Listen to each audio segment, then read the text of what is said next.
Our introduction to relativity is going to be based around an analysis of clocks. In order to introduce this, I want to describe a very simple kind of clock called a ball clock. The idea is that there's a ball and it's moving up and down between two surfaces that it bounces off. So up and down. A complete tick of this clock takes the time 2L over the velocity of the ball. So the ball has velocity u, and L is the height of the clock. The idea is that if the ball just keeps bouncing backwards and forwards, so we ignore friction and so on, and we're ignoring gravity, so we assume this is being done in the space shuttle or something like that, just to keep everything really simple. This bouncing backwards and forward gives a clock that ticks off time in units of 2L over u. If that clock was moving, or indeed if we were moving relative to it, then the path of the ball would be a diagonal, something like this, where it started off there, bounced off there, and completed its cycle there. So now the path of the ball is this.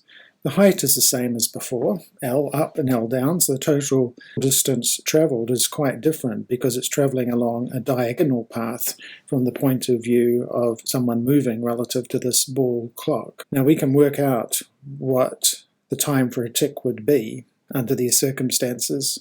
What we need to know is what the relative velocity of the clock to us is and what the time for a tick is. Let's call it t dash. So you're probably guessing that the time for the moving clock's tick is going to be exactly the same as the time for the unmoving clock's tick, and you'd be right. But the point here is to prove this. So the total distance travelled is going to be twice the square root of L squared plus Vt dash on 2 squared, because Vt dash on 2 is the distance travelled halfway through a tick, that is when the ball bounces off the top, and L is just the height of the clock as it was before. So we're calculating the length of the hypotenuse of a right-angled triangle and multiplying it by 2 because we have to go up and down. So that's the distance travelled. In order to get the time for a tick, we need to know what the speed of the ball is. Now the speed is going to change by the Galilean velocity transformation. The x or horizontal component of its speed is going to be what it was in the original frame, which was 0, plus the relative speed of the two frames, which is just v. The upward speed isn't going to change, so it's what it was originally, u.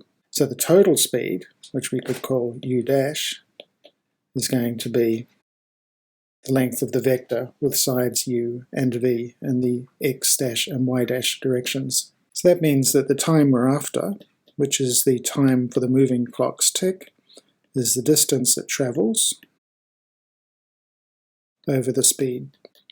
Now in the notes that's worked through, and what we find is that t dash is equal to 2L on u, which is equal to t, so that the time for the tick of the ball clock indeed doesn't change. This might seem like quite a long-winded thing to do given that we already knew the answer. The thing is that when we do this in relativity, we'll find that the two times aren't the same.